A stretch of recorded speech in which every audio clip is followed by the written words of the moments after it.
very useful, important as well as interesting for class 11, class 12, class 10, even for junior classes also. They all have so much queries. Ma'am ये क्या होता है, flowers में कैसे fertilisation होते हैं, development कैसे होते हैं, तो आज थोड़ा सा हम लोग इसके ऊपर जान लेते हैं.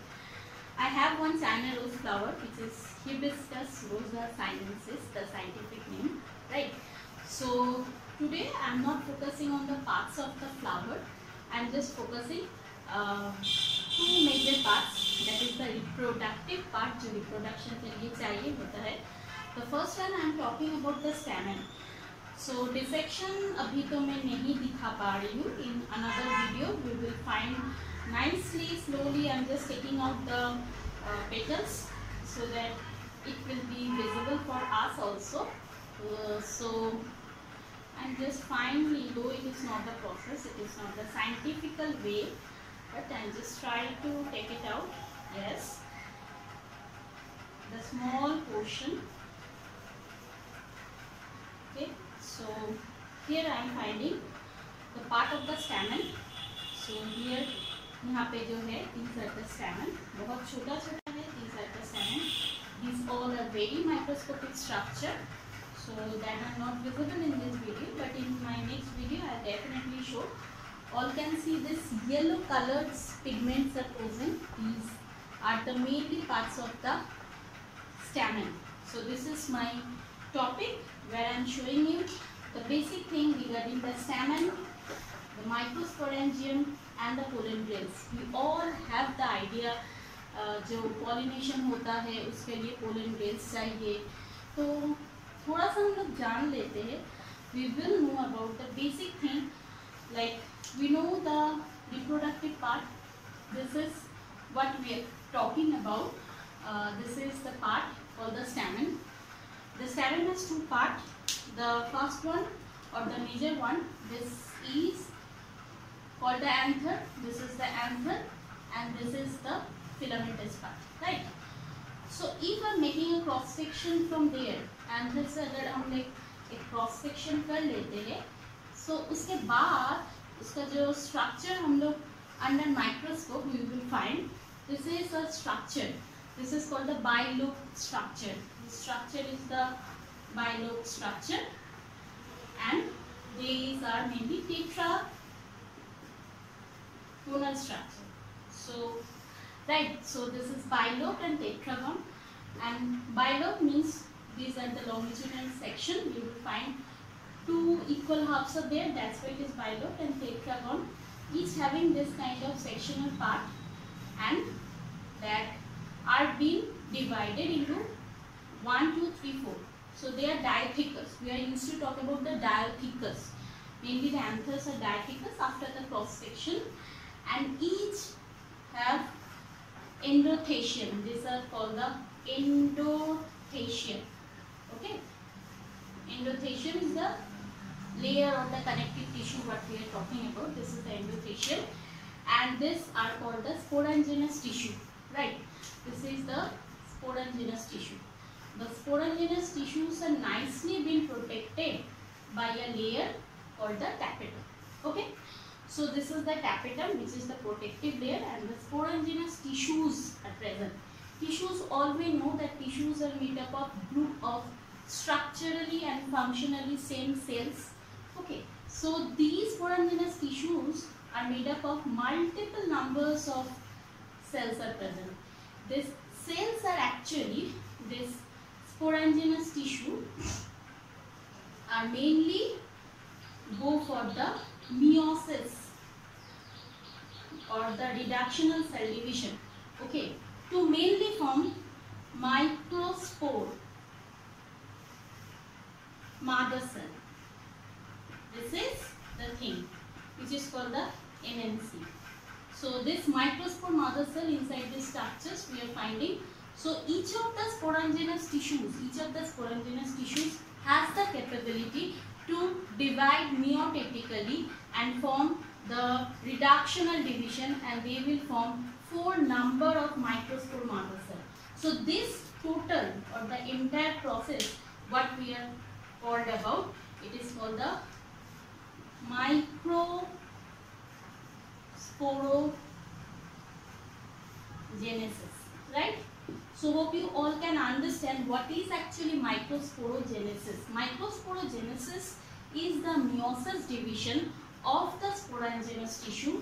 They will go for the meiosis cell division to form haploid number of 4 different or haploid number of microspore mother cell, okay, which is called the MMC or PMC, pollen microspore mother cell.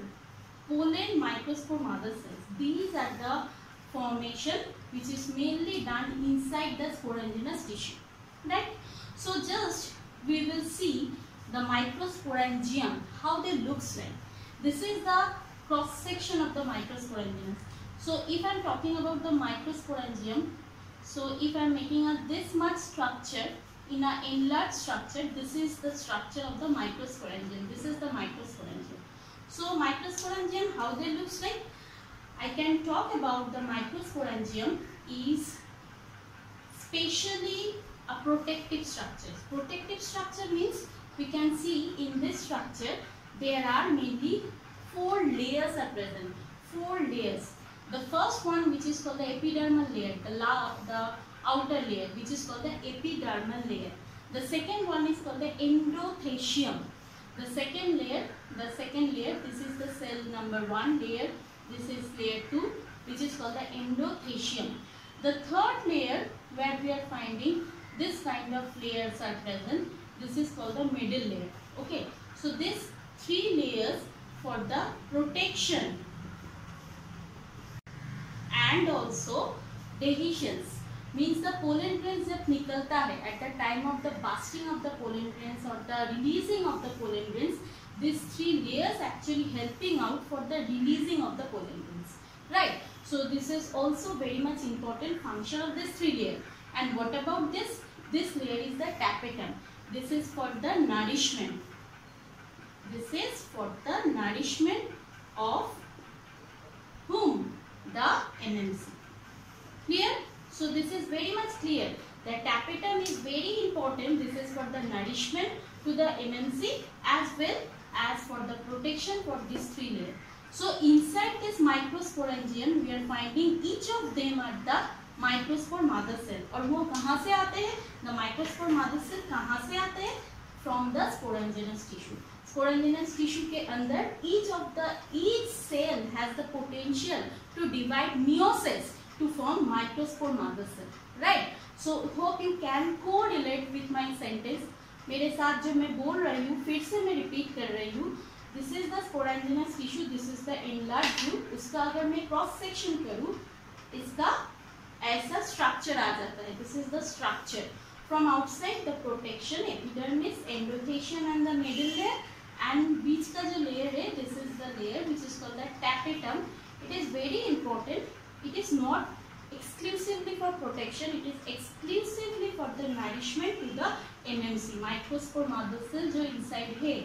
The cells which are present inside that are being nourished by the tapetum. Clear? So this is all about the MMC.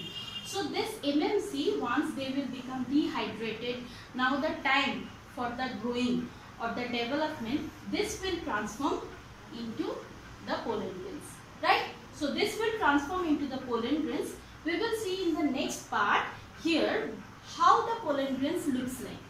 See, this is the structure of a pollen grains. These pollen grains are also covered by layer. The outside layer, which is called the exine layer, and the inside layer, it is called the intine layer, right? The exine layer is very much rigid because there is a special thing called sporopollenin. Clear? So this sporopollenin has a exclusive property जो बाहर का जो environment है, like any kind of acidic nature, any kind of temperature, any kind of salt or any kind of alkali, they can protect the layer of the pollen from the outside. Okay, so that's why the sporopollenin has major function. It is obviously for the protection, and not only protection, they can protect the inside जो layer है, inside the cell, the generative cell and the nucleus can be protected very nicely for a long time, for a long time, because of this sporopollen. But there is a trick. There is a pore called the germ pore where the sporopollenin is absent. You can see यहाँ पे germ pore जो जहाँ पे है, यहाँ पे sporopollenin नहीं है. So नहीं है मतलब क्या? The sporopollenin is absent. This means the thing is either come inside this through this part of the germ pore. Clear? So this is all over the structure of a pollen grain. Again I am repeating, two layers are there, intine and the exine. Now I am talking about the intine layer. So how the intine layer made up of? The intine layer is mainly cellulose and pectin. This is the component of the intine layer, right? So जो exine layer है, that is made up of sporopollenin, and the intine layer made up of cellulose and pectin. Okay, and inside the pollen grains we are finding the generative cell or the generative nucleus is present, and rest of them they are called the vegetative cells or vegetative nucleus. We will just portion, in this portion we will come to know how this actually going on. If we see the structure of the normal pollen grains, we will find this will go on like that. Okay, so the thing is that this is the division is going on. This is the larger one is the generative nucleus, and this is the vegetative nucleus. This kind of simple mitosis division is going on. Do remember, I just want to tell you some tricks of the points. Out of 100%, 60% angiospermic flowers, before the formation of the vegetative and the generative cell, they will just come out. Okay, नहीं, उसके पहले ही आ जाता है. मगर hibiscus बोलो और भी कुछ flowers से, the nucleus is supposed to divide and form the generative nucleus and the vegetative nucleus. समझ में आया? Vegetative nucleus में the cytoplasm content is maximum and there are lots of storage food material. But generative nucleus में क्या होता है? There are very less amount of the nucleus. So what will happen? This is the thing that this vegetative nucleus again divide and they will form two male gametes. Okay, so these are the two male gametes, and this is as usual generative nucleus. These two male gametes are actually reproductively capable and they will mainly form the part of the next part of the fertilization.